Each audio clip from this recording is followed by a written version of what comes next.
derechos como pueblos indígenas, como pueblos afrodescendientes, como pueblos campesinos, también les planteaba que dentro de la trenza había un tercer gajo de esa trenza, que era el enmarcamiento de derechos humanos.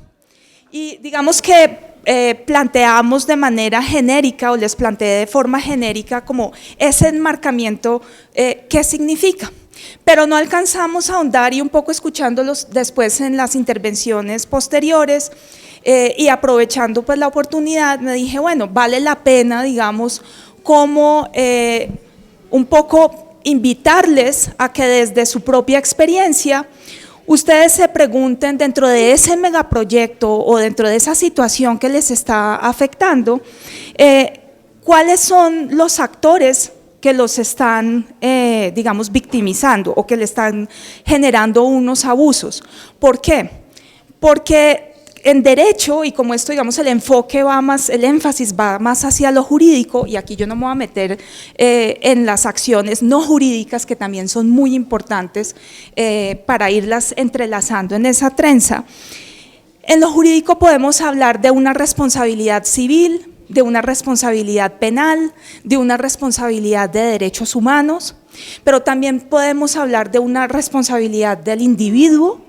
Podemos hablar de una responsabilidad de las empresas, podemos hablar de una responsabilidad del Estado, y por Estado tenemos que tener planteado si estamos hablando de la autoridad municipal, de la autoridad departamental, de una autoridad nacional o de quién. Y frente a cada uno de esos actores, saber nosotros qué tipo de acciones tenemos o qué tipo de acciones necesitamos para poder empujar en ese sentido.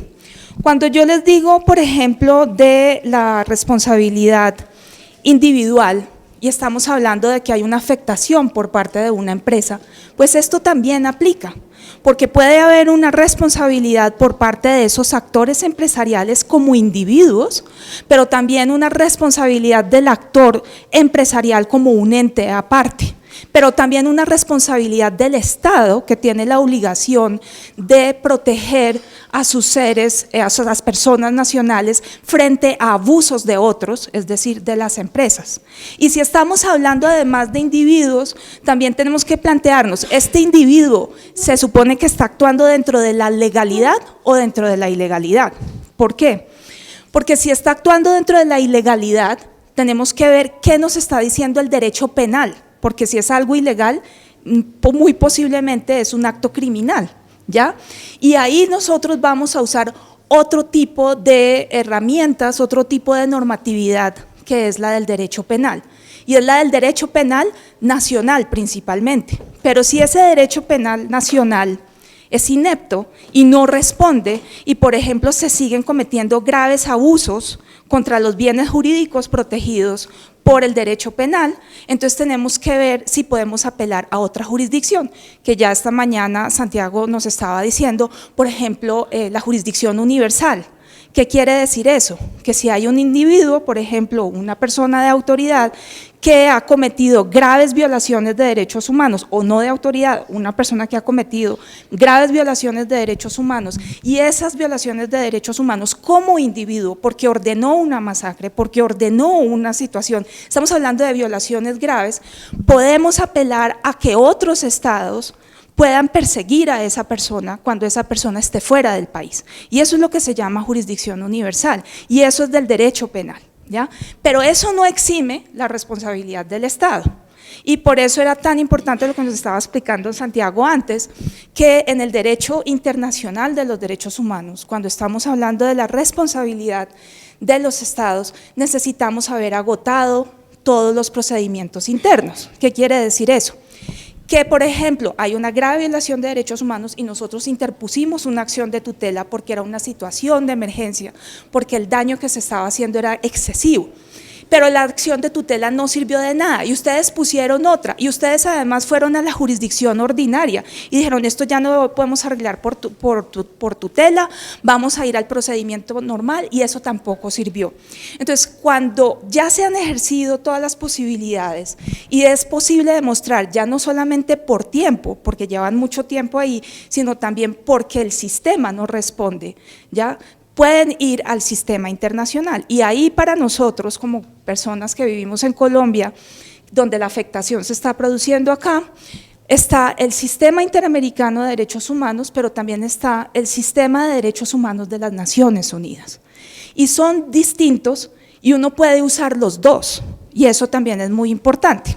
Y aquí uno lo puede usar por razones jurídicas, pero también por razones de reafirmación y legitimación de su lucha. Es decir, en estos sistemas también vamos a ver que hay unas acciones que son de urgencia, de emergencia, y otras acciones que son a más largo plazo, que es como el caso que nos contó Santiago esta mañana, que desde el 90 la comunidad del pueblo indígena está ahí y entró con la acción, y eso hay que hacerlo. Pero eso no quita o no exime que uno pueda también usar otras acciones urgentes, es decir, que pueda pedir unas medidas especiales, porque ustedes ven que si esta comunidad está en riesgo frente a la llegada de la empresa o la acción de la empresa o la situación de riesgo que se ha creado frente a las personas líderes y lideresas de las comunidades. Entonces, lo que me parecía importante era como mostrar que hay todo un abanico de posibilidades, que todas estas posibilidades son justamente lo que van a desarrollar, van a seguir desarrollando en estos días, y que si bien podemos hablar del sistema ordinario, que es largo, extenso, también podemos hablar de un sistema de mayor emergencia. Incluso la Defensoría del Pueblo también puede tomar medidas de emergencia. Una acción de tutela es algo que es para responder ya, porque hay un daño frente a un derecho que es fundamentalísimo y necesita ser protegido, pero también hay otros sistemas a los que hay que se pueden usar. Dentro del sistema de las Naciones Unidas también hay otra gama de posibilidades, y es muy importante usar todas estas posibilidades, porque entre más usemos, más grande, más gruesa está nuestra trenza, más se conoce la situación, más preocupación se genera, más periodistas pueden estar interesados en ir y conocer qué es lo que pasa, más visibilización, y en esa medida, digamos, se pueden afianzar las estrategias. Por ejemplo, solamente para darles un ejemplo, tanto la Comisión Interamericana de Derechos Humanos como el Sistema de las Naciones Unidas de Derechos Humanos tienen una relatoría especial para personas defensoras de derechos humanos. Y cuando hay una situación de urgencia, ustedes pueden escribirles y pedirles que hagan un pronunciamiento, y muchas veces lo hacen públicamente, pero muchas otras veces también hacen ese tipo de llamamiento al Estado de manera privada. Es como un sobreaviso. ¿Y qué significa eso? Que ustedes van engrosando también las posibilidades de probar posteriormente la afectación causada y la responsabilidad de los actores implicados. Y por otra parte también decirles que las empresas también tienen responsabilidades de derechos humanos, y que cada vez hay mayor presión a nivel internacional para que las empresas logren al menos demostrar de alguna manera que tienen un compromiso en este sentido, y muchas empresas cada vez se dan más cuenta de que la estabilidad de su propia operación depende también del respeto de los derechos humanos de las personas afectadas, y han creado dentro de muchas de las empresas y entidades financiadoras mecanismos específicos donde ustedes también pueden poner quejas. ¿Ya? Entonces, yo no sabría, digamos, acá hay una gran gama de problemas, pero dentro de eso investigar si esa empresa tiene o no un mecanismo de quejas, y si se usa, tener la constancia de que se usó y si fue o no efectivo. ¿Por qué? Porque ustedes van a demostrar que ustedes han hecho todo lo posible, y que por la otra parte los actores que los están afectando no han hecho nada para respetar o proteger los derechos que están siendo afectados. Entonces, por eso me parecía importante como poder mostrar que hay todo un abanico de posibilidades. Obviamente tengo solo 5 minuticos, pero es para decirles que es muy importante explorar todos los actores y qué posibilidades, qué tipo de regímenes o qué tipo de normatividad y de institucionalidad puede ser útil para nosotros plantear las preocupaciones que tenemos y exigir una respuesta a esas preocupaciones. Ahora, yo les voy a poner el ejemplo nuevamente de Berta Cáceres, quien antes de ser asesinada, los 15 días antes de que se ocurriera su asesinato, ella interpuso 30 acciones judiciales por amenazas contra su vida. Entonces, claro, todo el mundo dice, pero eso fue perdido porque la mataron. Ella sabía la ineptitud del sistema, ella sabía que estaba en una situación de desprotección, pero esas 30 acciones judiciales son una prueba directa de la responsabilidad del Estado y de las personas que ella misma acusó dentro de estas acciones judiciales. Nuevamente, Berta Cáceres, una mujer indígena del pueblo Lenca, vio que el proyecto de esa que le estaba afectando, la hidroeléctrica al río Blanco, era un proyecto financiado por el Banco Mundial. ¿Qué hizo ella? Averiguó que el Banco Mundial tiene un mecanismo de queja. ¿Y qué hizo ella? Esto no lo tiene tampoco que hacer uno con el mega abogado.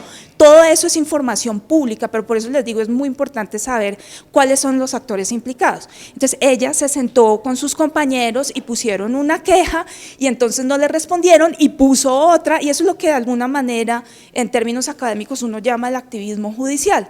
¿Y qué pasó? Que el Banco Mundial se retiró al final porque escuchó lo que ella estaba diciendo frente a las Naciones Unidas, frente al sistema interamericano que le dio medidas de protección, frente a la radio, frente a otros escenarios no jurídicos, pero que en ese sistema jurídico le funcionaron. Y por último, lo que también, digamos, en ella, en su comunidad y en su contexto, lo que hicieron fue fortalecer el sistema jurídico lenca, claramente hipergolpeado, muy afectado pues por toda una situación histórica muy delicada, y también por una situación de división empresarial, pero aún así ella llamó a lo que se llamaban los consejos comunitarios. Vamos a nosotros desarrollar y revivir esos sistemas jurídicos ancestrales. Otros pueblos, como el pueblo Sarayaku, que ha logrado mantener vigente ese sistema legal, lo potenció a su máximo y desde ese sistema empezó a construir el caso a nivel interno para luego sacarlo a nivel nacional y obtener después una sentencia en la Corte Interamericana de Derechos Humanos que sentó precedente para los pueblos de la región. Entonces, simplemente es decirles que hay una amplia gama de posibilidades y que eso creo que es justamente lo que también van a conversar en las clínicas y en los días siguientes, pero cuando se planteen los problemas que están enfrentando, plantéense también todas las posibles o todos los posibles caminos que hay para abordar esos problemas y traten de partir el problema en pedacitos, ¿ya? Para poder así avanzar con este problema que falta, no nos están respetando el consentimiento o la consulta, entonces ese es un tema, no nos están respetando el tema de la autoidentificación como pueblo afrodescendiente, ese es otro tema, entonces pártanlo por pedacitos para poder ir navegando los distintos sistemas en paralelo y poder ir engrosando esa trenza, pero lo dejo ahí por razones de tiempo, pero podemos seguir conversando más tardecito. Muchas gracias.